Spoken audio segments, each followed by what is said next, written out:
Hello, dear friends.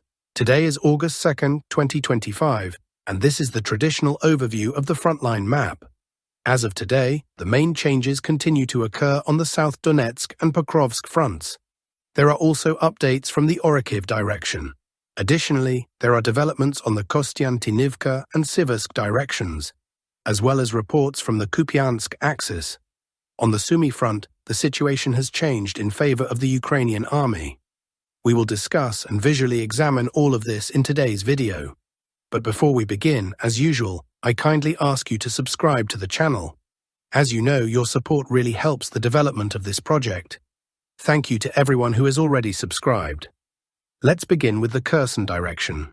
No major changes have been recorded here today. 2 airstrikes were noted near the settlements of Olhivka and Antonivka.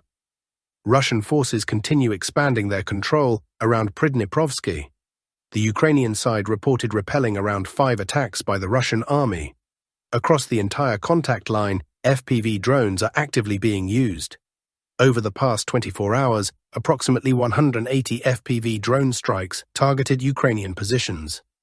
Ukrainian troops are also striking Russian positions on the left bank of the Dnipro River, and artillery is operating from both sides daily in this sector. Now let's move on to the Oriciv direction. Today, 2 airstrikes by the Russian Air Force were recorded near Veselyanka. Assault operations continue in Plavny, where Russian troops are advancing. Although the Ukrainian side reports that most of Plavny has already been lost, we are not updating the map yet due to the lack of confirmed information. It's possible that Russian forces have pushed forward in this sector, but we are awaiting visual confirmations before making any changes. Reports indicate fighting on the northern outskirts of Plavny, and it's likely that the settlement will soon fall completely under Russian control once they expand their presence in the local neighborhood. Previously, Russian troops had already entered and entrenched themselves there. Russian forces are also expanding their control from Kamyanske to Stepov. According to some reports, this is the current zone of control, though this information is still unofficial. Additionally, Russian troops are moving toward Pavlivka, and fighting has broken out on the northern edge of Mali Sherbaki. Skirmishes have been observed in the forest belts around that area, with Russian forces attacking Ukrainian positions. Although Mali Sherbaki and Sherbaki are under Russian control, Ukrainian forces maintain positions very close to the northern outskirts, almost adjacent to the Russians. Let's now shift to Mala-Tokmachka. Fierce battles are ongoing near Mala-Tokmachka in the Bilohirya area, and Russian positions near Novopokrovka are also under Ukrainian attack. Otherwise, the frontline map in this area remains unchanged today. Moving forward to the next section. In Temirivka, positional battles continue, and this settlement is now fully under Russian control. However, these positions are under constant attack from Ukrainian FPV drones. Around Kamyshuvaka, Russian troops are advancing from Volnypol and Shevchenko. Reports suggest that Russia is expanding its control west of Volnypol. The map likely looks something like this, but we are still waiting for confirmations, which we expect to receive in the next 2 to 3 days. Russian forces are approaching Kamyshuvaka directly, attacking it with FPV drones and artillery, preparing for future assault operations. They are targeting Ukrainian personnel and defensive positions in the area. Moving on to the settlements of Sechneva and Oleksandrograd. In Sechneva, Ukrainian positions have come under attack. Russian troops are pushing north of Malevka towards Sechneva, while also expanding northwest of Voskresenka, attacking Ukrainian forces near Oleksandrograd. It appears that an assault on Oleksandrograd could begin in the coming days. Russian troops are consistently targeting Ukrainian positions on the approaches to the town. However, the Ukrainian side is holding off Russian advances with a large number of FPV drone teams operating from deep behind the front lines. Currently, most of the fighting here is carried out by drones, and infantry engagements have taken a back seat. Now let's go over today's tactical developments. Changes have been recorded along the supply road between Podubna and Andriivka-Klevtsova. Russian forces have taken control of and cleared a forest belt along this route. This forest strip runs from this point to the intersection ahead, forming a network of trenches. Ukrainian defensive lines also stretch from Andriivka-Klevtsov to Podubne. Today, Russian troops have secured this segment, and the next step is likely the clearing of 2 remaining pockets, followed by an assault on Andriivka-Klevtsov, which is already under attack. Russian forces are striking Ukrainian positions in Andriivka-Klevtsova from Zeleny High, although no full-scale assault has begun yet. There are also reports that Russian troops have crossed the Vovcha River and are now attacking Ukrainian positions near Ivanivka and Filia. For now, this is how the frontline map looks in this area. Let's move on. In the area between Orikovo and Dakhne, we previously discussed that once Russian forces secure Orikovo, the entire pocket between Dakhne and Orikovo would likely fall under Russian control. Today, reports confirm that north of Alexievka, Russian troops have cleared a portion of this territory, advancing up to 3.5 kilometers. All areas marked in red are now under full Russian control. After clearing this zone, the Russian army is expected to push toward Novopavlivka. One key location not yet under Russian control is Muravka. Earlier, reports indicated that Russian troops were trying to flank Muravka from the south via Kotlyarivka, but we still lack visual confirmation. It's possible that the offensive stalled. Once Muravka falls, the entire line will likely shift toward Novopavlivka. In Udachne and Kotlin, intense fighting continues. Although the front line remains unchanged, both sides are suffering heavy daily losses. Let's move to the Pokrovsk direction. Near Zverev, specifically around Leontovichi, Russian troops are expanding their control. Novokranka has also been taken by Russian forces. Currently, Chunshine is under attack. Due to poor coordination among Ukrainian units, troops are retreating toward Novopavlivka and Pokrovsk. Given this, it's likely that Chunshine will soon fall under Russian control as well, possibly followed by an assault on Novopavlivka, which is already under attack by FPV drones and artillery. Regarding reports of Russian troops penetrating into the center of Pokrovsk, sources differ. Some claim these are assault units. Others say it's a reconnaissance sabotage group, DRG. The information is currently too vague to draw conclusions. If these were indeed assault groups, it's possible that part of Pokrovsk is already under Russian control. Although assault groups usually don't go straight into city centers.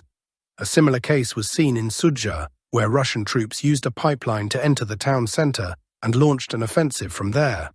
That operation led to panic among Ukrainian troops, causing them to lose the town. So it's possible a DRG operated inside central Pokrovsk, but we await more confirmation before updating the map. And the situation is further complicated by reports that Russian forces have reached the outskirts of Rodinske. This is a critically important logistical hub on this front. If Ukrainian forces lose Rodinske, they will effectively be cut off from supplying Pokrovsk, and will likely be forced to withdraw from both Pokrovsk and Mirnohrad. Despite this, the front line in the area is still holding, for now. Let's now move to the Costantinovka direction. There were no major changes recorded here today. However, reports indicate that Russian troops are advancing from Donetsk toward Klebenbyk, attacking Ukrainian positions. If the Russian forces manage to secure and hold this settlement, the entire Ukrainian grouping in this sector could end up encircled. We may see significant developments here over the next week in favor of the Russian army, as the Ukrainian side is facing a critical situation after losing Oleksandro Kalinove, another vital defensive hub for the AFU. This point was key to supplying Ukrainian units in Kateryivka, Klebenbyk, Shcherbinivka, and previously Novospasivska, which is now under Russian control. Despite expectations of an encirclement, Shcherbinivka remains under Ukrainian control for now. We continue monitoring the situation and move on to Chassiva. Here, we've seen significant progress by Russian forces. Yesterday, the entire area came under Russian control, with multiple videos showing the installation of Russian flags across the region. Today, the map has been updated to reflect this. The area has been fully cleared and taken over. Currently, attacks are targeting Mykolaiivka, and the remaining pocket around Chassiva is being mopped up. Fighting continues near Stupochki. Although Ukrainian forces are attempting counterattacks, Chassiva is practically lost, and it's likely only a matter of time before Mykolaiivka and Stupochki fall under Russian control. Securing these areas will grant Russian forces access to key high ground and open the road not only to Costantinovka, but also toward Kramatorsk, as they may move along this axis to approach the city. All the areas marked in red today have come under full Russian control. Russian troops are now working to flatten the front line from Stupochki to Bila Hora, clearing out remaining resistance in this pocket. Let's now move to the Civk direction. Here we have major developments today. Russian troops have broken through the first Ukrainian defensive line in the fortified zone. These fortifications, shown in yellow on the map, were all under AFU control. Today, the Russian army advanced about 1 kilometer into the Ukrainian defenses near Civk. They also expanded control around Verkhnyokamyanska. As previously reported, attacks targeted Novoselivka, and today this settlement effectively fell under Russian control. The Russians gained several kilometers of new territory in this sector. All areas marked in red are now under Russian control. We've received video footage confirming these changes. Additionally, the Ukrainian stronghold near Ivanivka-Darivka has also fallen, indicating that Ukrainian defenses are weakening in this area. It is likely that Russian troops will soon reach the outskirts of Civk, establish a foothold, and continue assault operations. Ukrainian elite units have been redeployed to the Sumy and Kharkiv fronts, reducing defensive strength here. As for the Serebryansky forest, the situation is disputed. Previously, this forest area was fully cleared and confirmed to be under Russian control. However, today there are reports that Ukrainian forces counterattacked and pushed Russian troops back. The accuracy of these claims remains to be verified. Russian forces are currently under Ukrainian attacks near Serebryanka and Hrihorivka. Let's move on to the Krnoliman direction. No major changes were recorded here today. However, yesterday Russian forces advanced near Torska, gaining control over that territory. They also made progress south of Zelenaya Dolina, advancing several kilometers. Video confirmations have come from these points. There are also reports that Russian forces are pushing along the supply road toward Shandryholov, expanding their area of control. Major changes in favor of Russia may occur here in the next 2 to 3 days. There are also unconfirmed reports of Russian troops gaining ground near Kharkivka. Ukrainian settlements like Novyi Mir and Olhivka are under constant attack. Ukrainian troops were recently spotted and struck in this area, indicating that this territory is currently under AFU control. There are also reports that Ukrainian forces are attempting to cut off Russian troops in Kharkivka. Previously, Kharkivka had long been under Ukrainian control before being seized by Russian forces, who later physically cut the supply road. Still, a major Ukrainian fortified zone remains nearby. Today, the Ukrainian army counterattacked in this area, possibly trying to cut off supplies and encircle Russian units in Kharkivka. Ukrainian positions are still present in these forest zones, where positional battles continue. Let's now move to the Kupansk direction. Today's reports indicate that the main fighting is happening near the settlement of Moskovka. According to pro-Russian sources, in northern Kupansk, Russian troops have achieved success, reportedly seizing up to 10 residential buildings and expanding their control zone. It is not yet clear where exactly this happened, whether in this section or another. We'll update the map once video confirmations appear. At the moment, the main pressure is focused on Moskovka, which Russian troops are trying to storm. If the settlement falls, the supply route to Kupansk will come under Russian fire control. It is possible Russian troops will then move towards Sobolivka, aiming to physically sever the Kupansk supply line.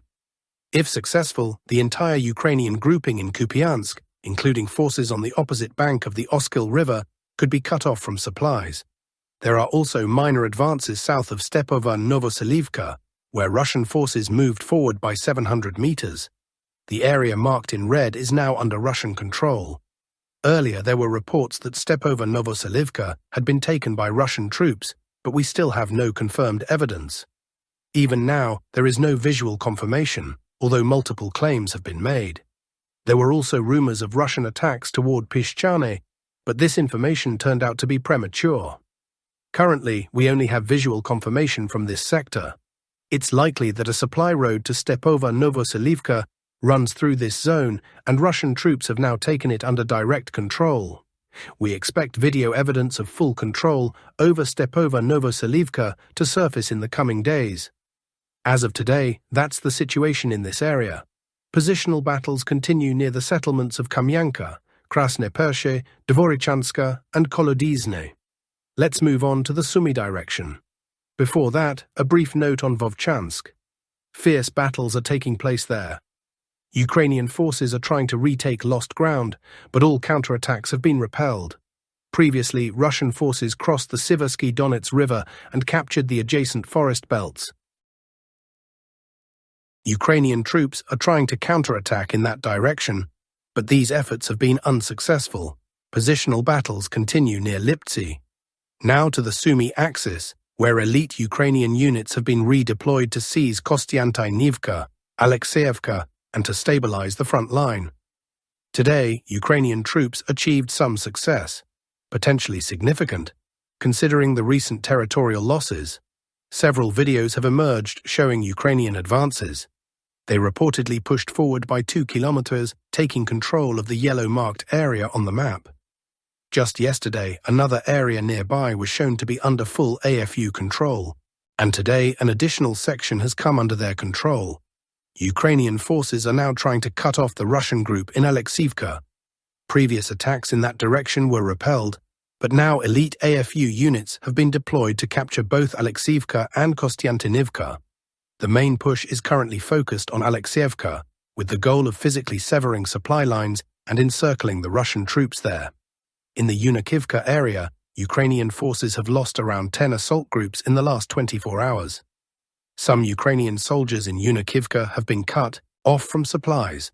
To relieve them, command has been sending storm groups, but they are being destroyed on the approach, as all supply roads are covered by Russian FPV drones, artillery, and airstrikes. In one area, a Ukrainian armored vehicle was destroyed, followed by multiple FAB-500 bombs dropped on their positions. Despite this, Ukrainian forces still hold positions in the forest belts. However, the Russian army has successfully blocked the group in Unikivka, and fierce fighting continues. That concludes today's update. Thank you for watching. See you next time.